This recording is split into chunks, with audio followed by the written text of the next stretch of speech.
कि ना आपको क्या, आप तो प्रैक्टिकल है, आप तो किसी हुस्न परी से शादी करनी है। देवर भाभी की इमोशनल ड्रामे का शिकार हो जाता है और मान जाता है शादी के लिए।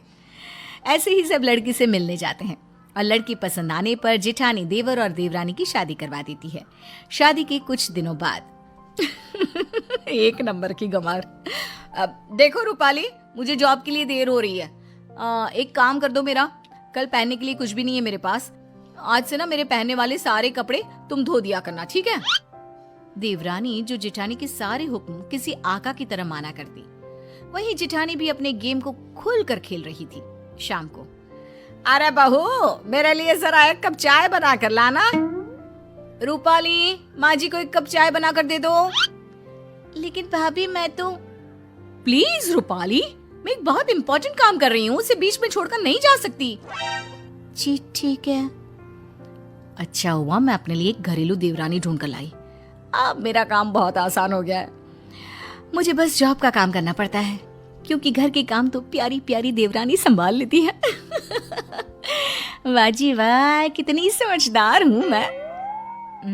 लेकिन दिन एक से नहीं होते। जो नया होता है वो एक दिन पुराना हो जाता है और वो रंग सामने आता है जो उसका असली रंग होता है। और फिर, रूपाली जरा मेरा फोन पास करना, और वो फोन में चार्जिंग नहीं होगा, मेरे बैग में चार्जर रख देना।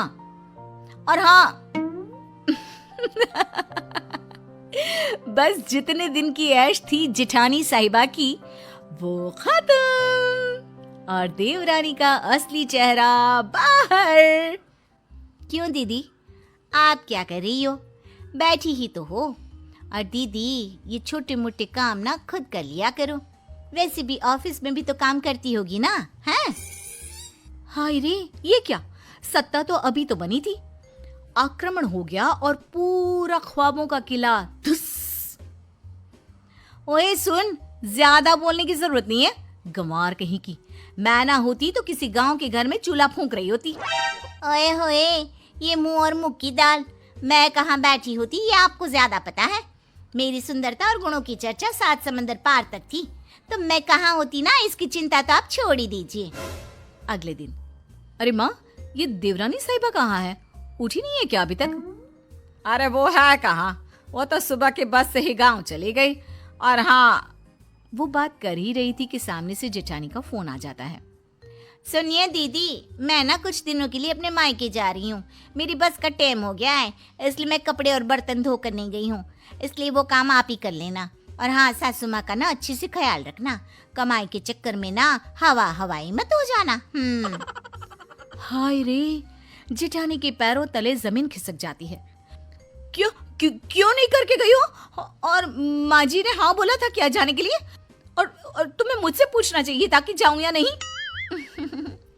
माना भाभी, बहुत गर्मी है, लेकिन ये क्या कि आप अपना मानसिक संतुलन ही छोड़ देती हैं। अरे बकवास करने की भी हद होती है भाभी। अच्छा, तो तुम वापस आओ, काम पूरा करो और फिर जहां जाना है जाओ। सास सब सुन रही थी। वो समझ जाती है कि जेठानी ने किस मकसद से देवरानी की शादी इस घर में करवाई है।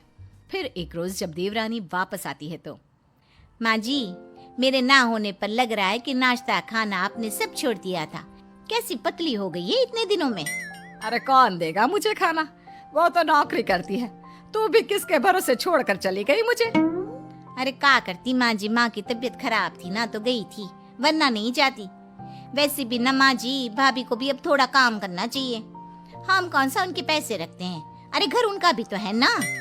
ये बोलकर गांव से सफर करके जो लड़की आई, वो तुरंत सास को खाना देने के लिए किचन में घुस गई।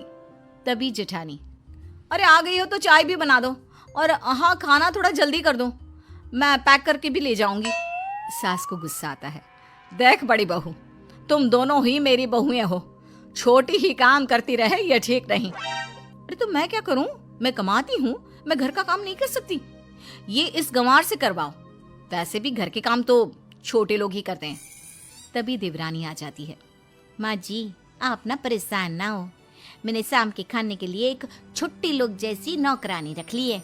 सुबह का मैं बनाऊंगी और रात का या तो भाभी या तो वो नौकरानी, और नौकरानी के पैसे तो